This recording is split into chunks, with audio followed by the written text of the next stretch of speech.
बिस्मिल्लाहिर्रहमानिर्रहीम। अस्सलाम वालेकुम फ्रेंड्स।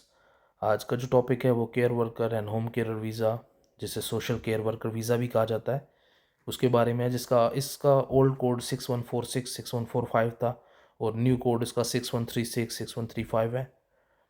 सबसे पहले आपको बताता चलूँ कि बहुत सारी मिसलीडिंग इन्फॉर्मेशन डिफरेंट प्लेटफॉर्म पर स्पेशली टिकटॉक पर मौजूद होती है।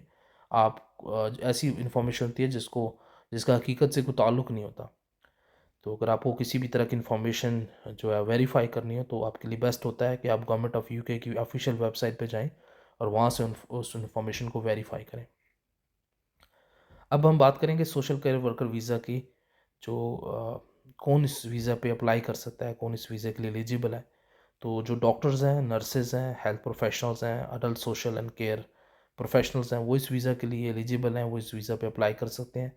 अगर आपके पास इससे रेलेवेंट कोई डिग्री, कोई सर्टिफिकेट्स या एक्सपीरियंस मौजूद है और आप विलिंग है इस काम को करने के लिए, तो आप इस जो वीज़ा के लिए अप्लाई कर सकते हैं, इन जॉब्स के लिए आप अप्लाई कर सकते हैं। फिर एक पॉइंट आता है आपके पास कि आप कौन आपको ये जॉब ऑफ़र करेगा। तो जो आपका एम्प्लॉयर है उसका यूके में होना भी ज़रूरी होगा और यूके होम ऑफिस से उसका जो है अप्रूव्ड होना ज़रूरी है। यानी कि उसको CQC, जिसे केयर क्वालिटी कमीशन कहते हैं, उससे उसका अप्रूव्ड होना ज़रूरी है। अगर वो अप्रूव्ड नहीं है CQC से, तो वो आपको जॉब ऑफ़र नहीं कर सकता। फिर भी अगर वो आपको जॉब ऑफ़र करता है और एक फ़ेक लेटर आपको देता है, तो आप उसे ऑनलाइन वेरीफ़ाई कर सकते हैं। फिर अक्सर सवाल पूछा जाता है कि जो है वो क्या इसकी जो मिनिमम सैलरी जो है वो क्या इसमें आपको दी जाएगी।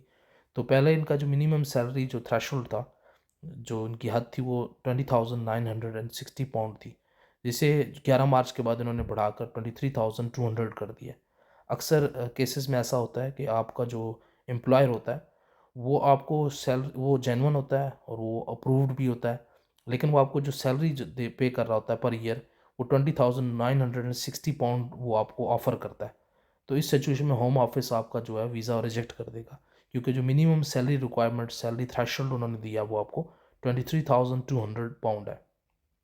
तो आपको ये इस बात को जो यकीनी बनाना है कि जो सैलरी आपको ऑफ़र कर रहा है वो 23,200 होनी चाहिए। फिर अक्सर पूछा जाता है कि इंग्लिश की क्या रिक्वायरमेंट्स है, आपकी जो है इंग्लिश का कितना बैंड होना चाहिए आइल्स का। तो उसमें आपके लिए आइल्स UKVI में आप ईच जो आपके मॉड्यूल है, 4 मॉड्यूल होते हैं, आपको मालूम है, रीडिंग, राइटिंग, स्पीकिंग, लिसनिंग।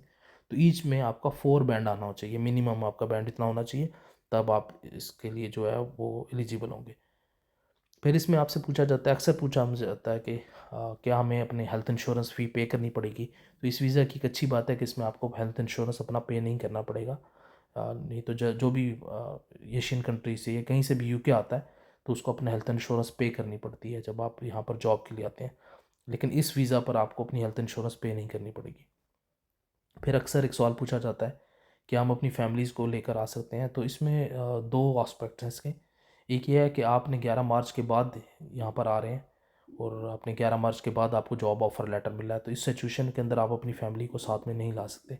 लेकिन अगर आप ऑलरेडी यूके के अंदर मौजूद थे और आप 11 मार्च से पहले वहाँ पर आ गए थे और आप प्लान कर रहे थे कि मैं अपनी फैमिली को जो है वो बाद में लेकर आऊँगा 1 साल के बाद या कुछ अरसे के बाद, लेकिन अचानक से रूल्स इन्होंने चेंज कर दिए, तो इस सिचुएशन में आप अपनी फैमिली को लेकर आ सकते हैं। ठीक है, तो इसमें ये इन्फॉर्मेशन आपके लिए।